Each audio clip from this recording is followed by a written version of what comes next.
योगेन चित्तस्य पदेन वाचां मलं शरीरस्य च वैद्यकेन योपाकरोत्तं प्रवरं मुनीनां पतञ्जलिं प्राञ्जलिरानतोऽस्मि आबाहुपुरुषाकारं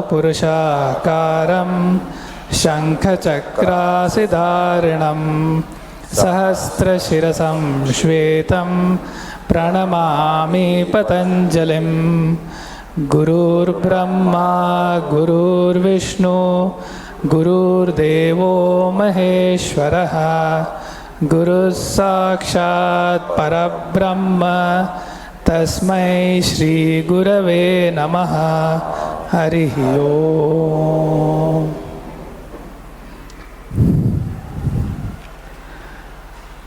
Okay, so I was asked to do a little bit of a recap for the last session. So last time we sort of moved on to the subsection of chitta vrittis.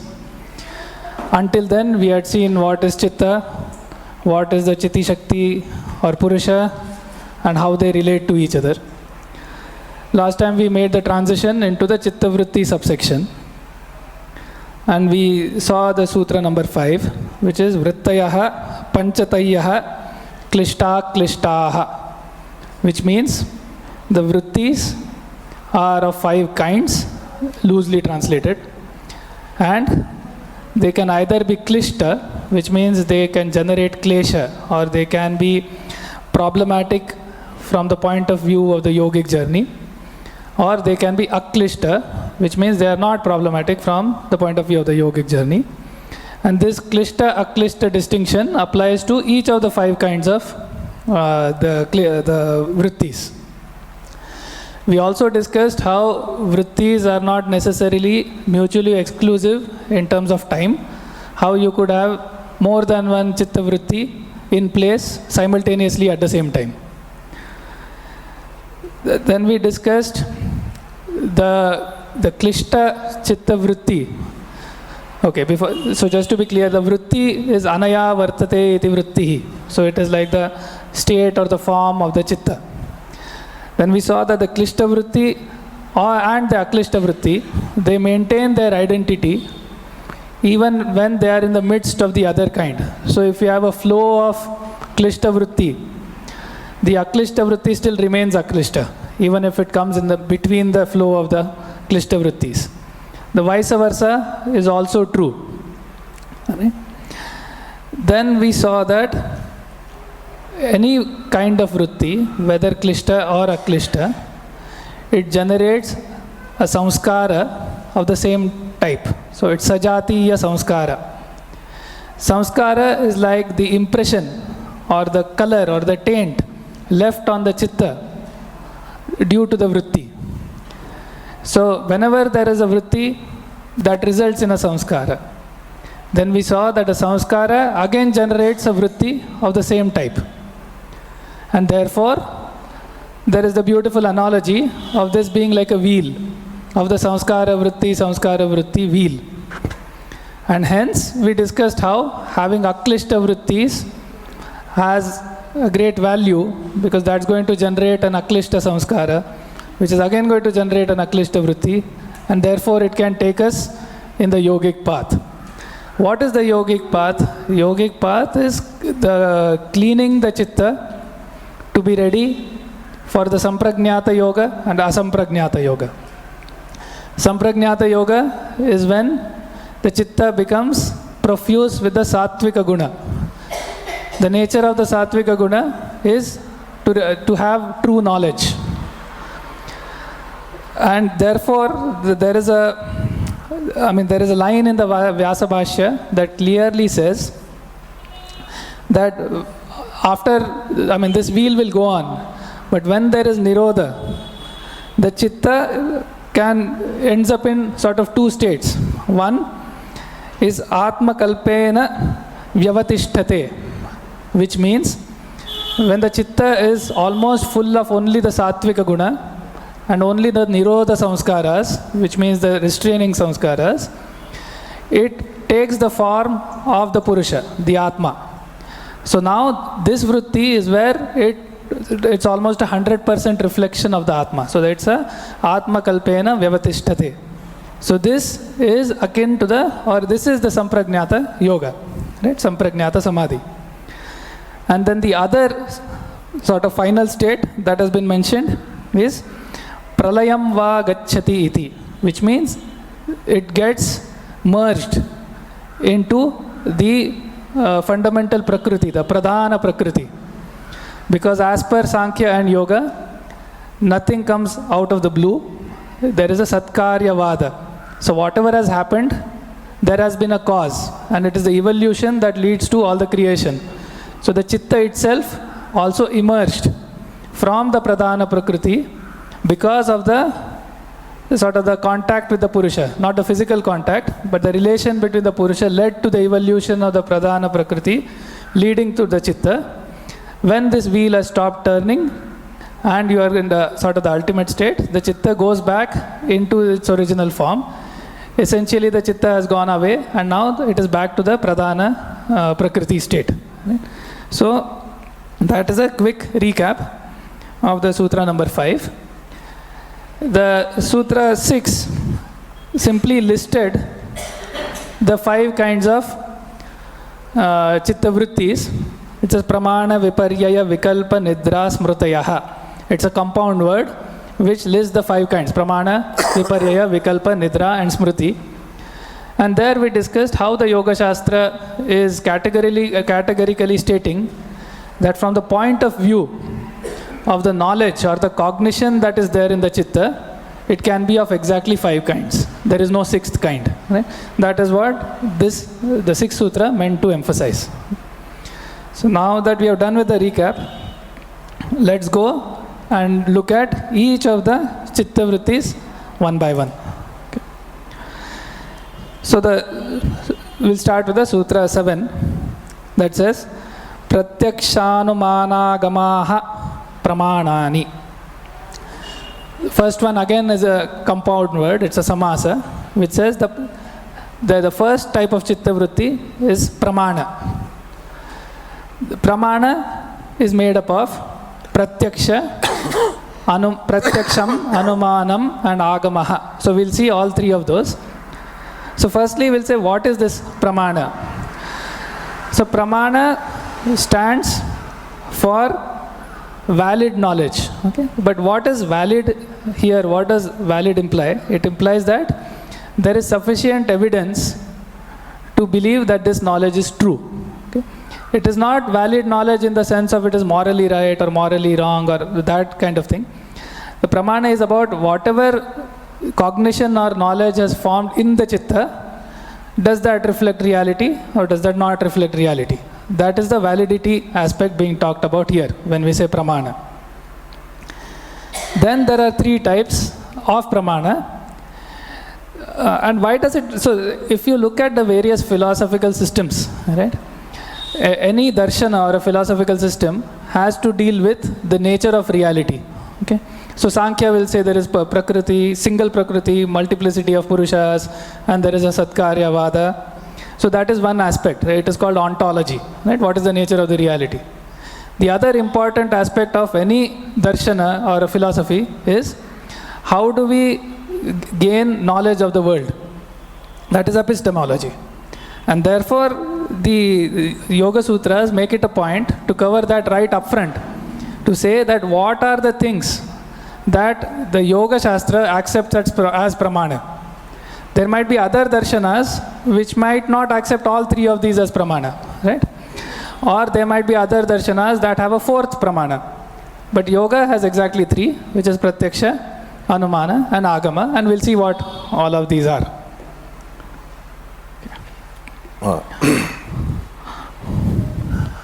Coming to this sutra here, can you all hear?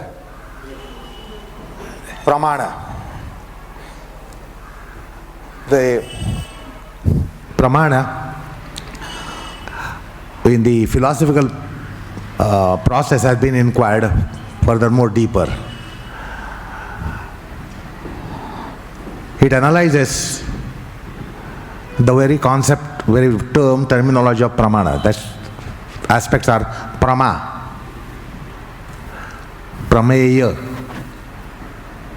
pramāṇa, pramatru. Prama is the knowledge. Prameya is the knowable. Unless there is a knowable, there is no knowledge.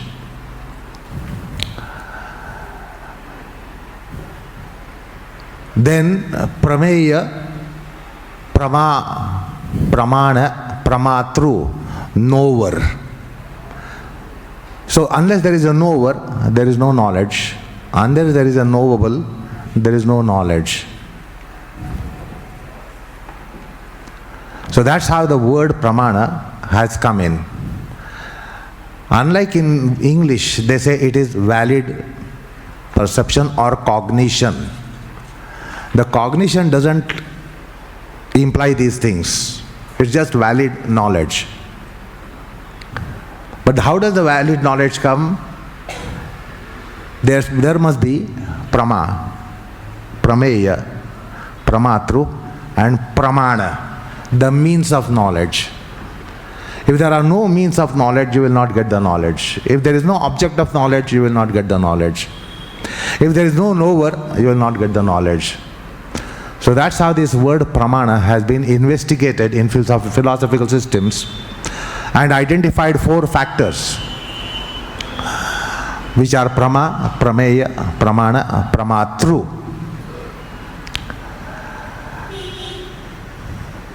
Now when we go to the first one, pratyaksha, I will be now telling you. Pratyaksha in English is rendered as direct perception.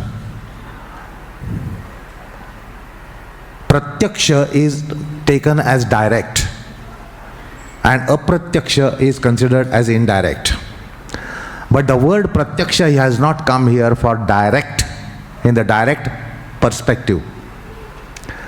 Again, the very word is very interesting. What is the word pratyaksha? If you open it out, it is pratyakṣa.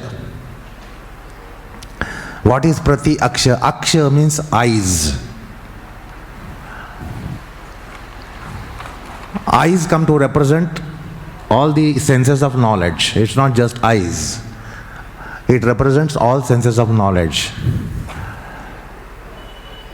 So prati means all eyes.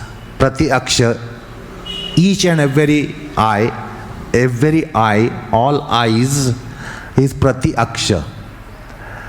So one of the simple logic to arrive at whether the knowledge is valid or not is that all the eyes must perceive identically. If all the eyes say that this is a book, there are all chances that this is going to be a valid perception, because all the eyes claim that this is a book. So that is one of the basic requirements for pratyaksha jnana, that all eyes must testify that this is a rose, this is water, this is fire, this is book, this is wood. So there is no chance of illusion. If few of the eyes say, no, this is not a book, then comes a question and apprehension and a doubt and investigation. Is it really a book? But if all the eyes concur that this is the book, it's a very good testimony. That's why the word is pratyaksha. English parallel doesn't have such connotation. It's just a direct perception or valid knowledge. It doesn't imply this. So one of the basic requirements whether something is valid or not is that all must concur. That is one of the basic requirements, although it is not final and complete, because the consensus is not always for what is right. Is that right? But usually when there is a consensus, there is all chances that the thing might be as it is deemed to be, expressed to be, understood to be. So this is a very interesting word as pratyaksha. Now coming to panchatayya, these are 5 classes. But then we loosely say these are 5 types. These are 5 classes. And the first example you get here is pramāṇa. Pramāṇa includes pratyakṣānumānāgamāḥ. Then there are other pramāṇas as well for other philosophical systems, so it's a group. Pramāṇa is a group, and therefore it's a class. Viparyaya is a group. There are several kinds of viparyayas. If there is a defect in your eyes, you get illusion. For some other reasons, no defect in the eyes, yet you can get illusion. Like mirage. When you sight something which you call as mirage, it is not defect of the eyes, it is defect of the limitation of the eyes. Do you follow? So defect of the eyes can give you illusion, then the limitations of the eyes can give you illusions. So also there are other reasons. Like in your school days physics, if you recall, you were given a disc mounted on a kind of a rotator, and the wheel had 7 colors. But when the 7-colored wheel was rotated fast, you could only see it's white. It's white. Is it the defect of your eyes?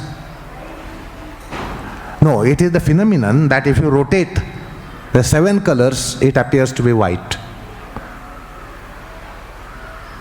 So there are several kinds of illusions. If your mind is not in balance, you will get illusions. If your senses have limitations, you get illusions. If the object itself, something intrinsic to the object will give you illusion. Object is such, like a disc with 7 colors, but rotated fast. So that's a law of physics which says why it appears to be white when there are 7 colors. It's not limitation of the eyes, it's a phenomenon.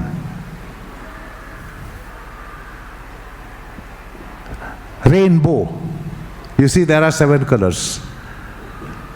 But there is no bow which has 7 colors. It is the sun rays getting such a certain condition because of which the 7 rays, 7 colors of the rays appear in that phenomenon of a bow. Otherwise there is no bow which has 7 colors.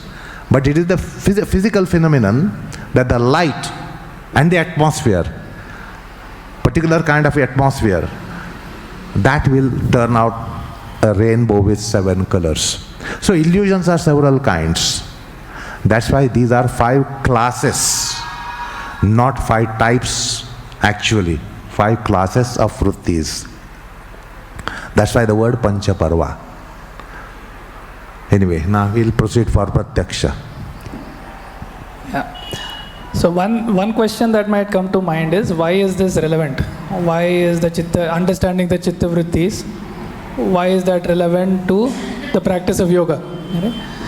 And one reason, which I already mentioned, was any philosophical system has to mention the epistemological aspect, and therefore it has been touched upon. But why is it relevant to a practitioner or to us? I'll touch upon that when we talk about vikalpa, because I think that is a very good point to talk about that aspect. So right now, let's look at what is pratyaksha, and let's see what Vyasa has to say about it. So Vyasa says, Indriya pranalikaya. Indriya are the sense organs. Indriya pranali is like, it's a system of sense organs and the internal sort of the nervous system and the whole setup that constitutes our sensory system. So Indriya pranalikaya chittasya bahya vastu uparagat. So due to the indriyas, the sense organs and its mechanism, the chitta gets colored, gets influenced by the external object.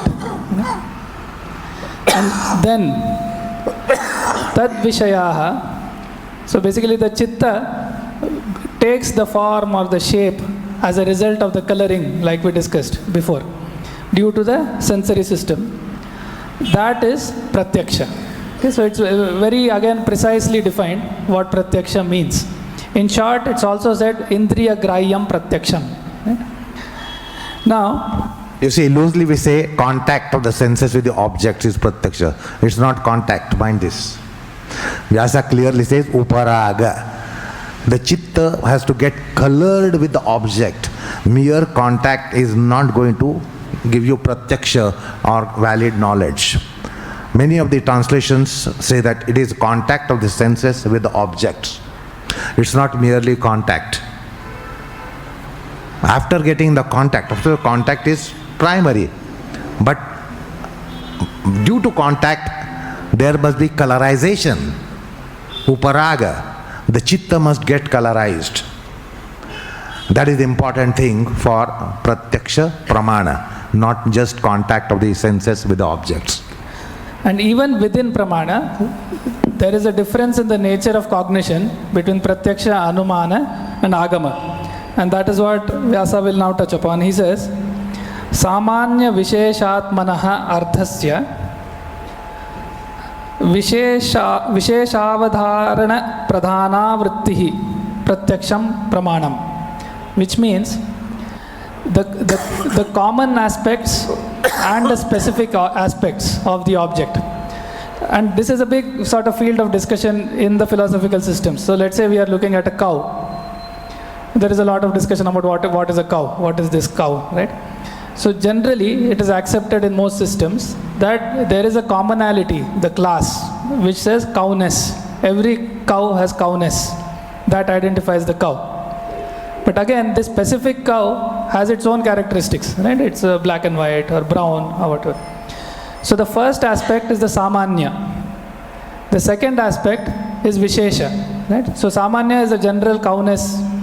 Vishesha is the specific cow and its characteristics.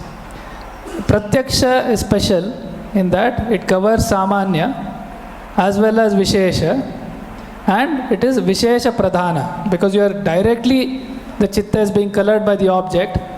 It is getting knowledge of the specific individual object as opposed to just the class of objects, right? And we will see how the other pramanas are different in this type. So I think the key thing to understand here is a lot of importance and emphasis has been placed upon how we gain knowledge and how the chitta is forming the cognition. Why is it important for yoga? It will sort of probably slowly cook as we go over the Yoga Sutras. It's hard to give an answer in 1 or 2 lines.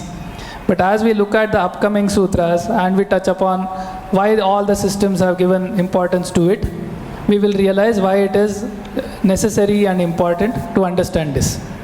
So again, to summarize, pratyaksha has a common aspect and a specific individualized aspect. It covers both, and it is primarily the individual, because you are looking at the individual, or the chitta is getting colored by the individual, and it is also getting knowledge of the class of objects. So it's looking at a cow and it realizes the cowness also, right? So it is vishesha pradhana. The individual is the more important aspect in pratyaksha. Now the next line is again very interesting, because it touches upon again the relation between the chitta and the purusha, the chitti shakti. So then the next 2 lines. The first is phalam. So what is phalam? Phalam is the result. What is the result of this cognition? So phalam avishishtaha paurusheyaha chitta vritti bodhaha. So the result of what happened to the chitta here is that there is a paurusheya bodha. So the purusha based cognition. Of what type? Avishishtaha, non-different. So whatever happened to the chitta, whatever cognition has been formed, the exactly same thing has been has achieved paurusheya bodha, which means the purusha has cognized it as it were. Okay, because purusha is unchanging, but we saw last time that purusha is consciousness. And just to recap, so we said last time, if you remember, I said, okay, the chitta says lotus. It sees lotus, it takes the shape of the lotus. It is the touch of the purusha the consciousness that changes just the term lotus into I know the lotus. Right? So the consciousness comes because of the Purusha. And this goes on. So again the I know the lotus is now the form of the Chitta. Again the Purusha touches it and it becomes I know that I know the lotus. Then I know that I know that I know the lotus. And there is a closure of all of this. And therefore we are all conscious entities. We know what is happening, right? So that is a touch of the Purusha. And that is a Paurusheya Bodha. And as it is saying, that is the result of this cognition. Phalam avashishtaha Paurusheya Chittavritti Bodha. And then it says, and we have touched upon this earlier also, but here Vyasa says, Buddhehe Pratisamvedi Purushaha. Okay? So Pratisamvedi is, I don't know of an exact English word, but we have talked about the Purusha reflecting the state of the Chitta, or Purusha echoing. He gave an analogy of there is a, let's say, a cliff which echoes whatever sound. The cliff is not changing, but the echo keeps happening, right? So that is the Buddhi, the Purusha as the Pratisamvedi of the Buddhi. So in a nutshell, the Chitta, the Purusha has Chitta as the Pratama Sambandha. Firstly, it is related with the Chitta. And whatever the Chitta Vritti, that is what the Purusha cognizes. Again, as it were, because Purusha is unchanging. Right? Now, this is not a sort of, this has been recognized as a sort of a complicated point. Okay? And we see Vachaspati Mishra and Vijnana Bhikshu trying to explain how this operates. And there are two different explanations. The Vachaspati Mishra's explanation is called the single reflection theory. Vijnana Bhikshu's explanation is called the double reflection theory. So let's look at the first one, the single reflection theory. Yeah. See, how is the valid perception? We don't analyze this, but epistemologists analyze it wonderfully well. When there is a rose in front of you, your perception or cognition is that this is a rose. And we stop there. But philosophers are not so shallow in their thought process. They go deeper. What is their analysis? This is rose, and therefore I am the knower of the rose. I am the knower of the rose. So there must be two aspects in vritti there. Not merely this is rose, but I am knower of the rose. Now I will give you a brain spinner whether what is formal and what is lateral. This is rose, therefore I know the rose, or I know the rose, therefore this is the rose. This is a rose, therefore I am knower of the rose, number one, or I am the knower of the rose, therefore this is a rose. So there has been great philosophical hair-splitting arguments on this. You should be knower of the rose on one hand, then only you say this is a rose. If you do not know the rose, how will you say this is a rose? There is one stand. Another stand is, this must be a rose, I must know the rose. If this is not the rose, this is not a rose, how will I know a rose?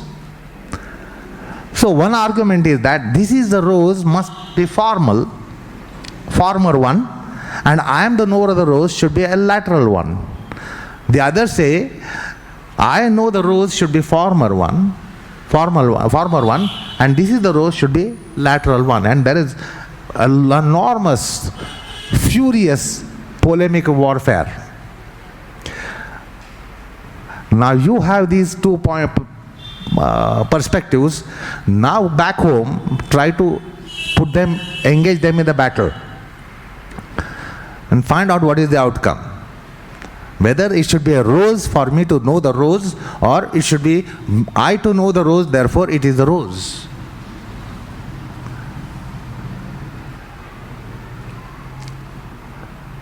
Now, as I said the other day, it is a rose. We don't refer to a flower in a vase, or flower on a plant, or the flower in somebody's hand. We actually don't refer to that. We don't refer to object flower outside. We refer to image of flower within. The chitta must get uparaga, must get tainted, colorized by the rose for jnana. If the chitta doesn't get colorized, if there is no image or reflection of the rose in the mind, psychologically that is called apperception. There are two words. One is perception, the other one is apperception. Like the mirror must reflect you, then you say, this is my reflection. If the mirror doesn't reflect, you cannot say that there is my reflection in it. So the object rose must cast a reflection, or the chitta must get colorized. There must be a subjective rose within the mind, rose out of the mind material, turned out in the psyche, and we refer to that.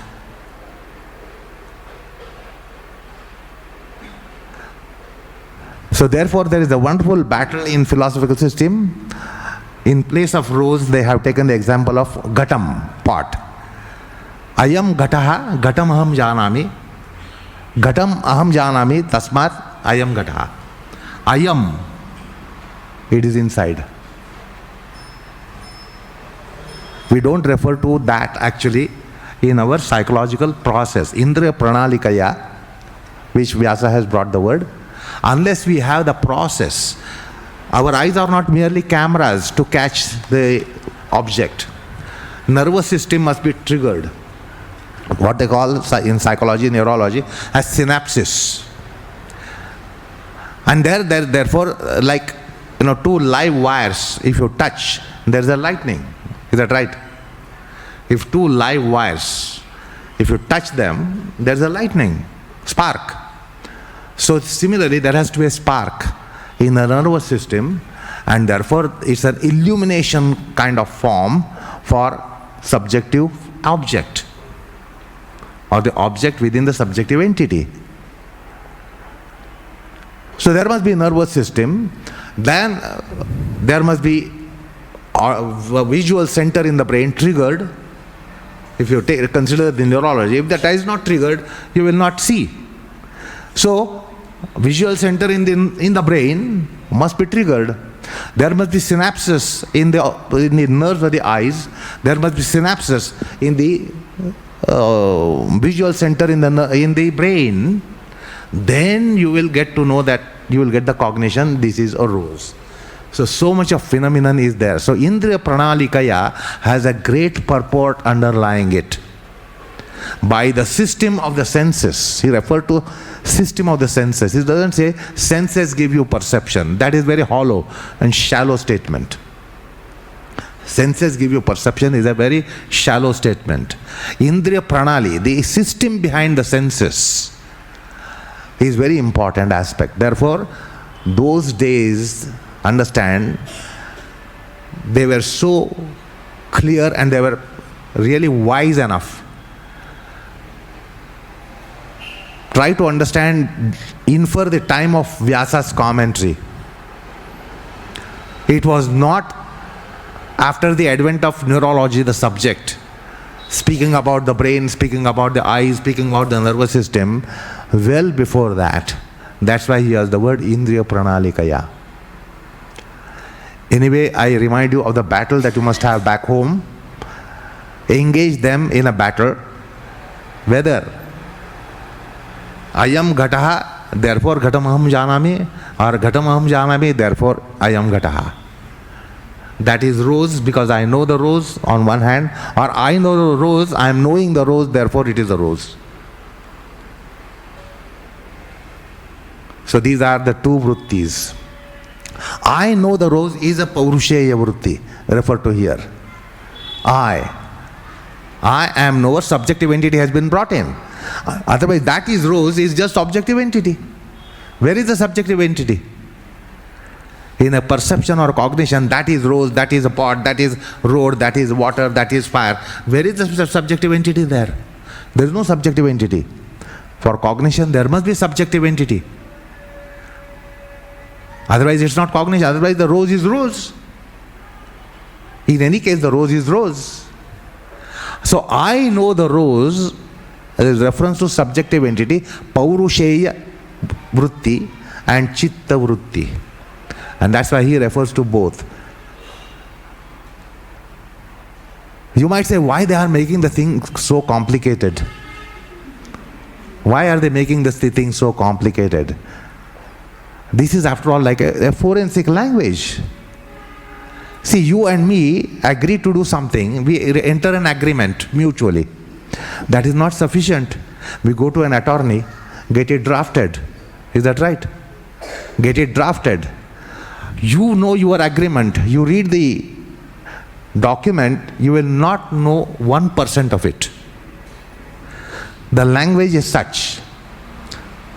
Drafted by an attorney. But that is very important. Otherwise, in the court of law, your agreement, mutual agreement won't be valid. They will ask you for a paper for the agreement. So you and me enter an agreement mutually. We understand each other. We understand the agreement mutually each other. That is not enough. We have to get it drafted by an attorney.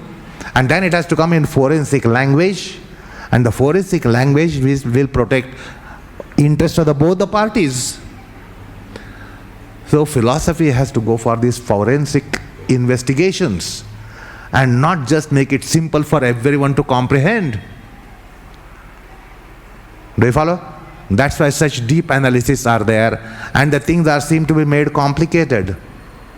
Rather than taking the morsel straight to the mouth, Dravidi pranayam taken over the shoulder, etc. But this is must. And that's why philosophical system goes in a forensic way, forensic language. You not understanding is not their problem. They must postulate it properly. Their problem is to postulate properly. You must make an endeavor to understand. If you don't understand, that is your problem. That is not their problem. Their problem is to make proper representation. You will have to endeavor to understand the things. You will have to understand attorney's draft. You can't blame the attorney. Why are you drafted like that? I myself cannot understand my agreement. You can't have such an argument. So similarly, don't blame the text that these are terse, very difficult, unnecessarily difficult. Why not say everything in simple words? These are forensic language. Because they will have to face arguments. If your agreement is going to go to the court, if you do not have a statutory forensic language statement, the agreement, you won't be able to stand in the court. And that's why the philosophical tests are like that. So for God's sake, don't blame Patanjali and Vyasa that they are making simple this complicated. Because that is not their problem if it is difficult for you. Okay? Okay, so we were looking at two explanations of Paurusheya Bodha. How, so from the beginning, so the sensory mechanism, through the sensory mechanism, the chitta gets colored. It takes a certain state, shape and form that reflects the object. And then it says the Purusha is a pratisamvedi, so somehow it reflects. And that is how the Paurusheya Bodha, Bodha means understanding or cognition and so on. That is how the Paurusheya Bodha of the Chitta Vritti happens. Again, pratisamvedi is an interesting word. Samvedi is like a sympathetic kind of response. Sympathetic kind of response. The word samvedana in Sanskrit is actually sama-vedana. It is not just sensing. Suppose your beloved is unhappy, you become at least equal unhappy. In all probabilities, you might be more unhappy. But at least equally unhappy you must become. Otherwise, you don't have that sympathetic system. Knowing that somebody is unhappy is not sympathetic system. So samvedana, minimum requirement that it must equally have resonance to that state. So pratisamvedana, again in English word which is have not been understood properly. Recognition. The word recognition is not recognition. Word recognition is not recognition. What is it? Recognition.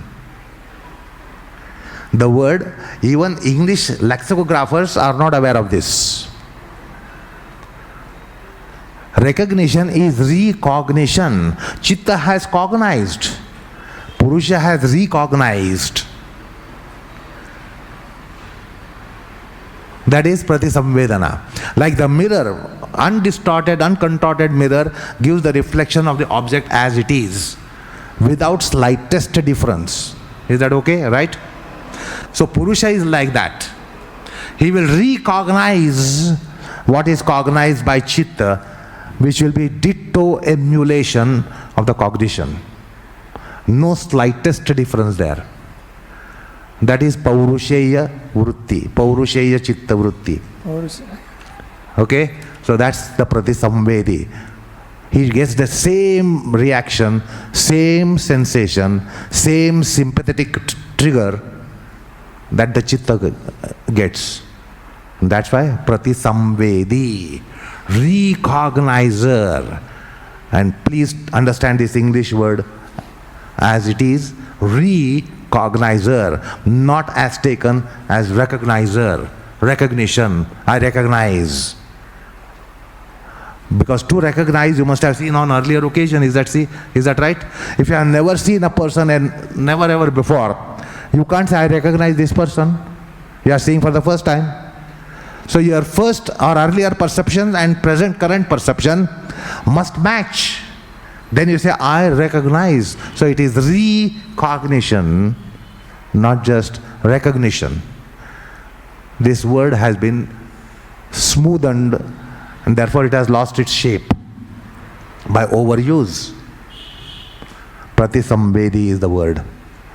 So Purusha will give ditto reflection of the cognition of the Chitta. So let's look at what's called a single reflection theory or Eka Pratibimba Vada. Pratibimba is reflection. So Eka means one. So the single reflection theory and Dvi Pratibimba Vada, the double reflection theory, just to spend more time on this important point. How does the Paurusheya Bodha happen? And what are the explanations available in the ancient texts? So one is when the Chitta takes a certain shape and form. How did it take that? Because Chitta is just a material entity. So Vachaspati Mishra says it is the influence of the Purusha that gave it the ability. Right? So there is a sort of the influence of the Purusha falls on the Chitta. That gives the Chitta to take the shape and form or to cognize. And this influence of the Purusha, which is sort of a reflection of the Purusha sitting in the Chitta, that becomes a witness to that cognition. So that becomes the drashta or the seer or the witness. And therefore it is the Paurusheya Bodha, because for this cognition to happen, there is the Chitta itself acting due to the influence of the Purusha. And the reflection of the Purusha also sitting in the Chitta. And it is this combination that turned the cognition of that is a lotus or lotus to I know the lotus. So that is a single reflection theory where the reflection of the Purusha is falling into the Chitta, and that is how the Paurusheya Bodha has been explained. There's other explanation from Vijnana Bhikshu, which is the Dvi Pratibimba Vada. The first part is similar. again the chitta is a material entity. The Purusha lends its influence or reflection on the chitta. Therefore, the chitta is able to take that shape and form a cognition. And now, this shape and form gets reflected back onto the Purusha. Right? So there is a double reflection happening, and that is how there is cognition. Okay? Now we need not get into the nitty-gritties of this. I just wanted to give you a flavor of the kinds of discussions happening in this regard. Right? So that's what this is. And the other point to make is it's Paurushaya Bodha, because there is no Paurushaya Vritti. So Purusha doesn't have different states. Purusha is eternally unchanging. It is consciousness. Okay? So all the vrittis are of the chitta. And it is a Paurushaya Chitta Vritti Bodha. Right? So Bodha is cognition, understanding, witnessing or whatever. So the witnessing of the Chitta Vritti by the Purusha or by virtue of the Purusha, that is the Paurushaya Bodha. And we have seen two explanations on how that works. So let me slightly open out the single reflection and double reflection theory. In single reflection theory, there is an object. Object casts a reflection on the senses. The senses cast the same reflection on the chitta. Chitta casts the same reflection on the Purusha. So, in the single reflection theory, this is what the phenomenon is. If you draw a diagram, there is an object reflected in the chitta, chitta containing the object reflected in the Purusha. And that's why you get the Paurushaya Bodha and Chitta Vritti, that this is a rose. The double reflection theory says there is reflection of the object in the chitta. The chitta re-reflects into Purusha. So the content of the chitta gets reflected into Purusha. And the Purusha having now the content or the form of object, the Chitta Vritti, is reflected into Chitta. Therefore, the Paurushaya Bodha comes, I am knower. The touch of I, subjective entity, will only come with the reflection coming from Purusha. If there is no reflection, then the Vritti, Paurushaya Bodha and Chitta Vritti won't be accomplished. Therefore, he says there is double reflection theory. That means Chitta is reflected into Purusha, and the same reflection is re-reflected into Chitta. Therefore, there are two vrittis, Ayam Ghataha, Ghatamaham Janami, or this is rose, I am the knower of the rose. In cognition, it doesn't end with this is a rose. It doesn't end there. I should be knower of the rose. And that's why the double reflection theory says that we have better interpretation of it rather than the single reflection theory. Therefore, Vijnana Bhikshu at a later period, after Vachaspati came up, about 3 centuries later, and therefore he said, it is in fact a double reflection theory. That will prove the position that there is a Paurushaya Bodha and there is a Chitta Vritti. Now you should recall, what is Chitta now? The Chitta is now no longer Chitta. The Chitta is Bhasamana Chaitanya. The Chitta becomes seemingly conscious. I gave you the example of the fire and iron ball. Iron ball in a fire for some time, it becomes fireball. So the Chitta in the proximity of the Purusha becomes seemingly a conscious principle. Or the example of magnet and iron particles I gave you. Iron particles in the magnetic field are magnets. So Chitta in the proximity of the Purusha is seemingly conscious. Bhasamana Chaitanya. Bhasamana Purusha. So it is almost another entity, conscious, but seemingly conscious, not really, seemingly. Therefore, it is able to get the cognition and knowledge. Otherwise, chitta as an inert principle cannot get knowledge. Inert object cannot have knowledge. Inert objects are only knowables. They are not knowers. Mat is not a knower. Mat is knowable. Marble is not knower. It is knowable. Something has to know this. It doesn't know. This doesn't know. Chitta is inert. It doesn't know. But because of the proximity, it becomes seemingly conscious. That's called bha-samana chaitanya. And therefore it gets cognition. And then it goes to Purusha and there is recognition. And therefore the cognition is complete. Cognition is not complete without cognition and recognition. Although it is first time cognition, yet Purusha gives you second cognition. And therefore it is recognition in Pratisamvedi.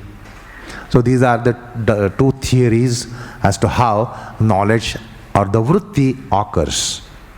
So first interpretation is single vritti, single reflection theory behind it. The later theory says double reflection theory. Okay, so let's move on to Anumana. We have seen Pratyaksha, okay, in quite some detail. Now, Anumanam, before we get into what Vyasa says, just to give a rough idea of what we are talking about, it refers to reasoning and inference. Right? So, valid reasoning and inference. So, whenever there is smoke, there is fire. There is smoke. Oh, therefore there must be fire. Right? So, this kind of reasoning is what Anumana, roughly speaking, refers to. So the cognition of this form in the chitta, because we are all talking about chitta vrittis, right? So that is what Anumanam is. Vyasa defines it in a nice and interesting way. He says, Anumeyasya. So whatever is to be inferred is Anumeya. So Anumeyasya tulya jatiyeshu anuvritto bhinna jatiyebhyaha vyavruttaha, which means the similarity with a comparable or similar class and the difference from the other class. This is what helps in reasoning, right? So you say, oh, this is smoke and therefore there is fire. Or okay, it has 4 legs and it runs, or it must be an animal. So we are saying that it has a certain similarity with a class of objects that we know about. It has a difference from another class. It has no wings, it is not flying, so it is not a bird. So this combination and the cognition arising as a result of that chitta vritti is Anumanam. That is also accepted as a pramanam if it is done in the right way. Right? So again, pramana is valid cognition, valid knowledge, and Anumanam is one of the valid knowledge. Now what is the characteristic of that? It is samanya avadharana pradhana. If you remember, we talked about Samanya and Vishesha. There is a cow, there is cowness and the specific cow, the individual cow. In Anumana, the specificness, the individualness is not there. It is the Samanya, the common class, that is sort of emphasized. That is the cognition. Because when you see smoke and say there must be fire, or you say, oh, something is running with 4 legs, if you say that must be an animal. You don't know specific about that individual fire or the individual animal. You are drawing a general inference which refers to a class of entities. And that is why Anumana is said to be Samanya Avadharana Pradhana Vritti Anumanam. So that, in short, is Anumana.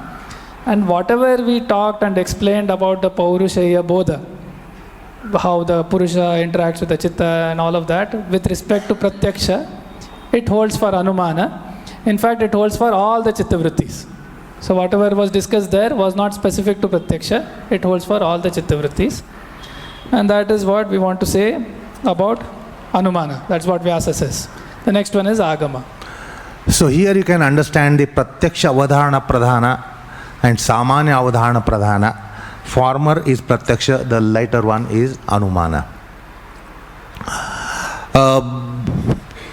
In Pratyaksha, you catch the specifics of the objects. The particulars and specifics of the objects are grasped in Pratyaksha. While this is not possible in Anumana, when you infer, you don't grasp the particulars and specifics. You grasp the generics and the attributary aspects. And that's why you come to inferences. That's the difference between pratyaksha and anumana based on the Vishesh Avadhana Pradhanatvam and Samanya Avadhana Pradhanatvam. So when there is fire on a mountain, you infer that there is a fire. You actually don't sight the fire. You don't sight the flames. You don't see the fire, yet you infer that there is fire, and that is quite valid. What is it that you are seeing? You are seeing the mark of the fire.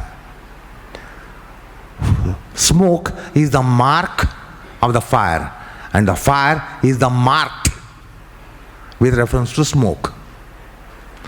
So in Anumana, to understand or analyze Anumana, you must identify the marked and the mark. This is not necessary in Pratyaksha, because Pratyaksha you are catching the Vishesha, the particulars and specifics you are grasping. So you don't have to consider what is the marked and what is the mark. With reference to Anumana, these two must be identified. And there must be already a knowledge process around the marked and the mark. How it is deduced that the mark, the flame, is of the marked fire? How do you arrive at it? Because in olden days kitchen, not present day kitchen, in olden days kitchen, there would be having firewood and the fire being burnt to be cooking. चूल होती, चुलीमध्ये अग्नी असायचा. Not present day condition like microwave oven, where you don't see the fire.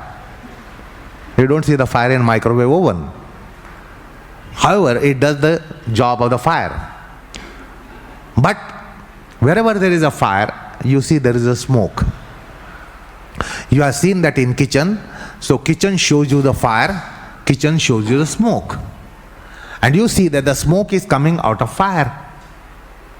And therefore, that is the relationship of the nature of marked and the mark. That's in philosophical system, it's called linga-lingi sambandham. The mark and the marked relationship. That is the basis to arrive at Anumana Pramāṇa.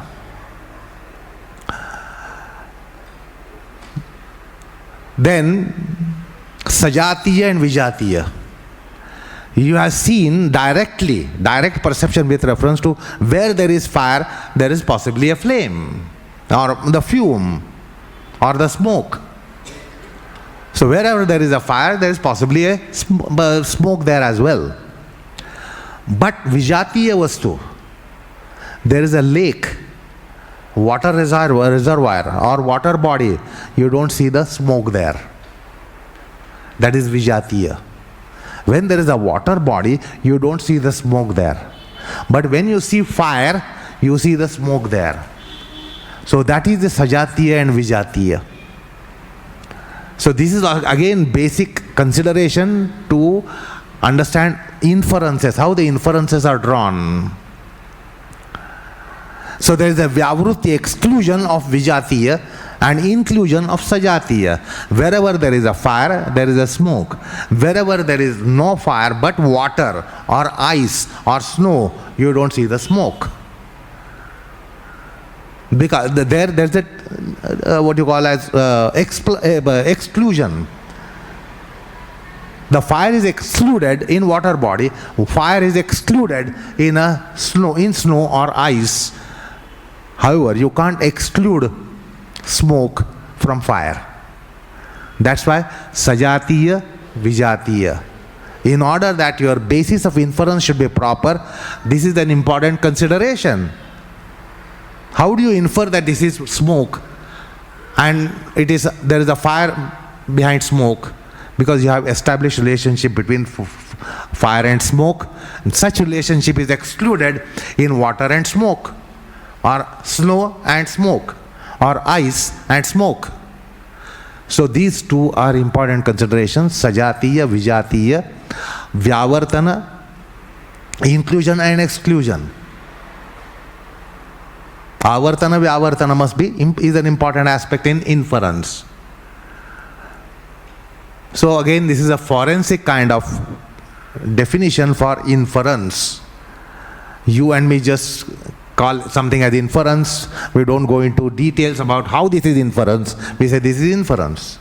How is the inference is analyzed by philosophers, because it's an epistemology, knowledge process. So they have to go deeper into it. And that's why they analyze and go deeper into cognition and inference. Okay, so the next pramāṇa is agama. We'll see that next time because it's 10:30. So the agama is also, normally it's just understood as the orthodox literature, the Vedas or the Shastra is agama. But Vyasa actually very beautifully defines what is agama. We'll see all of that next time. So we'll see the shlokas on, we'll say the shlokas on.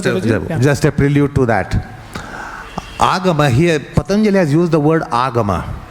There are other philosophers who have used Shastra Pramāṇya, Shabda Pramāṇya, Veda Pramāṇya, Apta Pramāṇya. So these are all testimonials which are valid for us. Either the science says, or the scripture says, or a trustworthy person says, it becomes valid for us. But he has used the word agama. Patanjali has used the word agama. He could have used Shabda Pramāṇya, Shastra Pramāṇya. He has not said pratyakṣānumānāgamāḥ pramāṇāni. He has said pratyakṣānumānāgamāḥ. Why?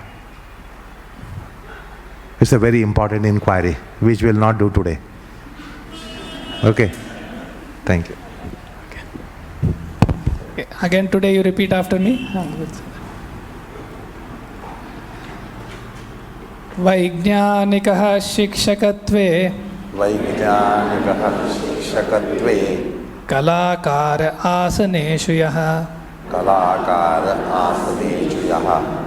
yogābhyāse ca tattvajñas tam vande sundaram gurum yoga vriksho lokesmin vardhito yasya preranaya yogacharyaya gurave sundaraya namo namaha.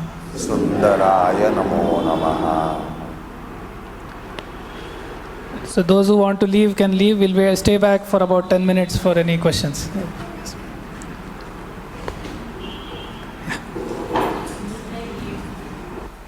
Probably for the recording at least. This may be getting ahead to what might be the question for next week, but so in this idea of the pratyakṣa, the all eyes, then, or all our senses of knowledge, is that just ours or everybody's knowledge, basically? Everyone's knowledge. Sense. Everyone says this is rose, there is a very chance that this is rose. Everyone says this is fire, there is a chance that this is fire.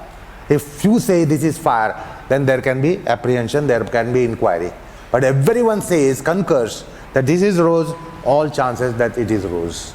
Pratyakṣam, pratyakṣam, every eye, each sense, everybody's sense, everybody's organ say this is this, more chance of that to be a valid knowledge. That's why it is pratyaksha and not direct. Not just direct perception, which is for an isolated person. This is my direct perception. But everybody's perception is the word behind, is the concept behind pratyaksha, not direct.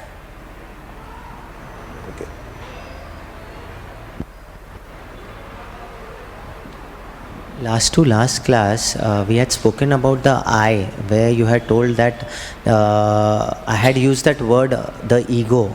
So you said it's not about, means you were giving explanation about the I.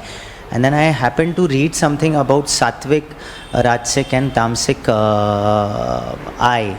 Like there are different types of egos which are rajasic, tamasic and sattvic. So if you could just explain on that.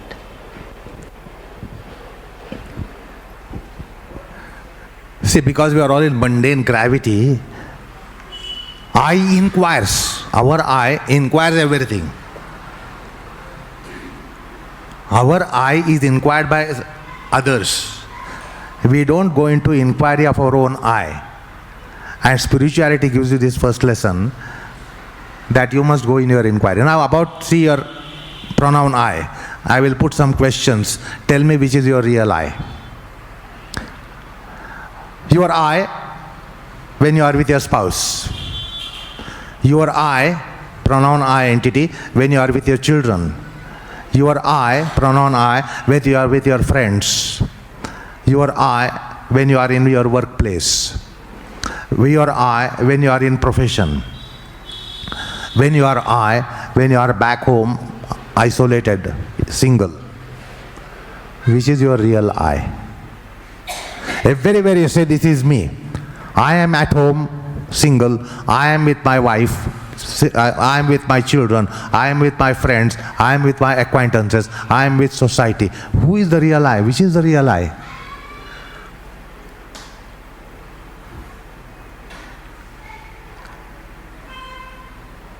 So if you want to understand the real I, mysticism gives a wonderful example. It says, when you are fast asleep, dreamless sleep, at that point in time, you are merely a being. You don't have name. You don't have form. That's called nama rupa. So you don't have nama rupa when you are in a dreamless sleep. Don't you exist in that condition, state? Or don't you, or do you not exist? You are existing. Now, what are your characteristics in that state? You don't have class, caste, creed, genetic background, genealogical background, age, gender, status, stature, nothing of that sort. Yet you exist. When you are husband, you have delimitations. When you are a father, you have delimitation. When you are a son, you have delimitation. When you are a friend, you have delimitation. They don't leave you at all with reference to all these states that you have. Only in the state of dreamless sleep, you don't have those delimitations, and that is really you. Not the you when you are with your wife or husband, not the you when you are with your father or son, not the you when you are with your the siblings, not the one that you are with your friends or foes or acquaintances or your colleagues. You are never you. You are only you when you are in a dreamless sleep. Is it not possible elsewhere? Yes, it is possible. How? Samadhi, sushupti, moksheshu, that is possible. You should be either in the state of sleep, which all of us can get it, all of us have experienced. That's why when you come out of the sleep, you say, I slept well. Now suppose he is sleeping, I make him lie down here and he goes to sleep. We all say, Srineet is sleeping. The fact of the matter is, Srineet is not sleeping. One who is sleeping is not Srineet. Srineet is sleeping. But one who is sleeping is not Srineet. Because who is Srineet? Srineet is somebody's father, somebody's husband, somebody's brother, somebody's colleague, somebody's friend, somebody's foe, somebody's something. One who is sleeping, he is nobody's nobody. When he is fast asleep, he is nobody to anybody, nobody to nobody. And therefore, one who is sleeping is not Srineet. However, Srineet is sleeping. Srineet is sleeping, however, one who is sleeping is not Srineet. So that's how in sleep we go to our essential state. Another chance is samadhi and another is moksha. So samadhi, sushupti, moksheshu, brahmarupata. Is this aphorism from Sankhya Sutra, from Sankhya philosophy. Like Patanjali Yoga Sutra, there is Sankhya Sutras. And there is this sutra. Now this I needs to be inquired. We don't inquire this. However, this I inquires everything in the whole universe. It will inquire into the neighbors. You will inquire into your neighbors. You will inquire into your society. You will inquire into out of society. You will inquire into the globe. You will inquire into the global society and the universe. You don't inquire yourself. Spirituality says you must inquire yourself. It is worth making inquiry, and it entails inquiry. There is no inquiry. That's why I gave the other day the example, the robbery in the bus. The robber himself started frisking everyone. Nobody doubted him. And finally it was not found. And then whether said, should we now proceed? Somebody said, my next seat is empty. The first person has left. Who was the person? The frisker was the person. He left because he had robbed. This is how our I inquires everything. It is not inquired. And that's why it goes uninquired. And that's why it does all mess. That's why we are all actually all scamsters. Because nobody investigates us. Nobody inquires us. We should be inquiring ourselves. And we don't inquire. That's why all scams go unidentified. Our pronoun I is a scamster. That's why he knows the tricks, how to escape the self-inquiry. Okay? I want to clarify on the question on pratyaksha. Okay? So his point of view is from the how nicely the word has been chosen, pratyaksha. Now here, when you want to understand pratyaksha as said in the sutras and as in the Yoga Shastra, pratyaksha refers to the coloring of the chitta through the sensory mechanism. Okay? And that's the particulars. Yeah, with the particulars of the object. So that is pratyaksha, and when we, like you said, you are probably anticipating the next sutra, right? So when the chitta gets colored by the sensory mechanism, is the knowledge always valid? Not necessarily. Like he gave the example of a mirage, right? And we'll talk about that when we come to viparyaya. But as far as the definition of pratyaksha to be understood in the context of the sutra, the coloring of the chitta and the resultant cognition because of the activity of the sensory mechanism is what is being referred to. Just for clarity there.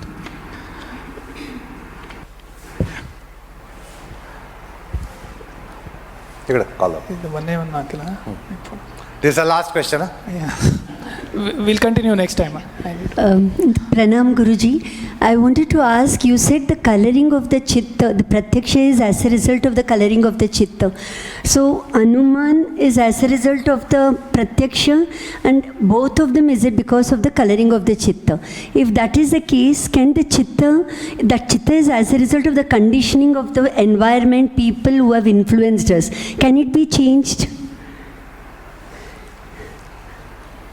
With reference to Anumana, the colorization is with reference to the generics. In any case, there must be colorization.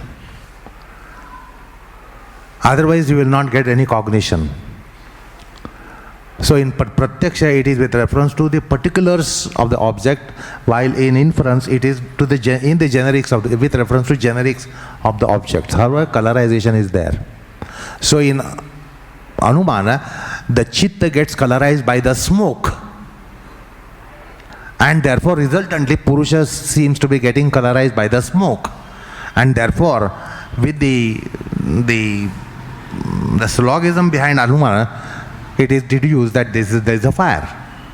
Colorization is a must in any cognition or even any perception. The colorization cannot, that's why the chitta becomes object. It gets colorized by the object.